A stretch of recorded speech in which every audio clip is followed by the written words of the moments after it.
आप देख रहे हैं यूएसपी न्यूज़ अमरकंटक।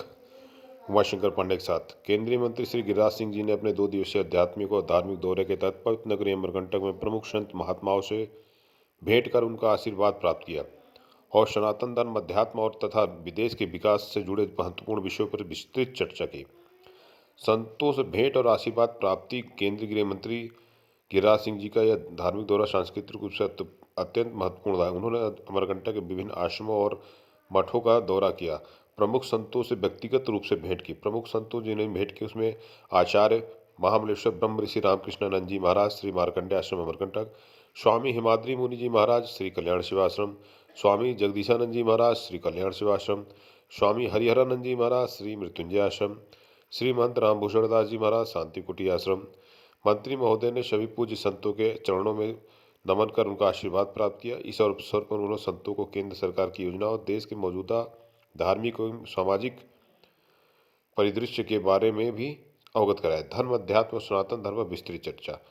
विभिन्न आश्रमों में हुई बैठकों के दौरान केंद्रीय मंत्री संतों के बीच धर्म, अध्यात्म और सनातन धर्म के वर्तमान स्थिति पर, देश की भविष्य पर गहन चर्चा हुई। शिक्षक की उपासना होती है। शिक्षक अपने शरीर को मानते हैं। राजा पात्रा साधन भी होता है। पात्रा साधन ऐसे जैसे कि कलश हो गया तो कलश को वर्धनी कलश बोलेंगे। उसके बगल में जैसे आपका जिसको आप लोग वर्ती संख्या उसको उस पूजा में सामान्य अर्घ्य पात्र कहा जाएगा। सामान्य अर्घ्य पात्र के बाद में एक स्टैंड रहेगा। जैसे आपको इसी टेबल पर पूजा करना है तो उसमें रहेगा कि विशेषार्घ्य पात्र के अधोभाग पर शुद्धि पात्र। तो अब इस टेबल में आप अधोभाग कैसे बना पाएंगे? उसमें यह रहेगा कि विशेषार्घ्य पात्र का स्टैंड रहेगा, जितनी ऊंचाई रहेगा उससे आधी ऊंचाई का रहेगा शुद्धि पात्र का, और वो फिर उसके बाद रहेगा शुद्धि पात्र।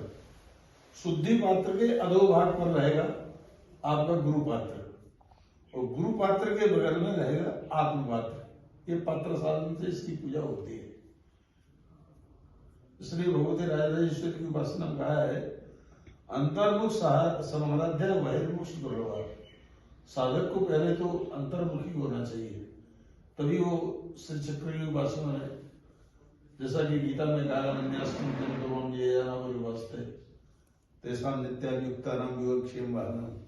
भगवान कहते मेरा जो भक्त जिसकी मेरे अलावा अन्य में बुद्धि ही नहीं जाती, जो एक बार उठते बैठते चलते फिरते मेरा ही ध्यान करता है उसका। तो अंतर्मुखी व्यक्ति तभी होगा ना जबकि उसकी एकाग्र निष्ठा होगी चित्तवृत्ति को। इसलिए मैंने कहा है योगश चित्तवृत्ति निरोधा।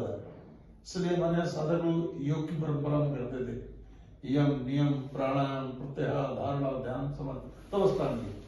तो योगश चित्तवृत्ति निरोधा, योग अभ्यास के माध्यम से साधक चित्त की वृत्ति को निरोध करते, नियंत्रण करते हैं। चित्त की जो चंचला वृत्ति है उसको कंट्रोल करते हैं।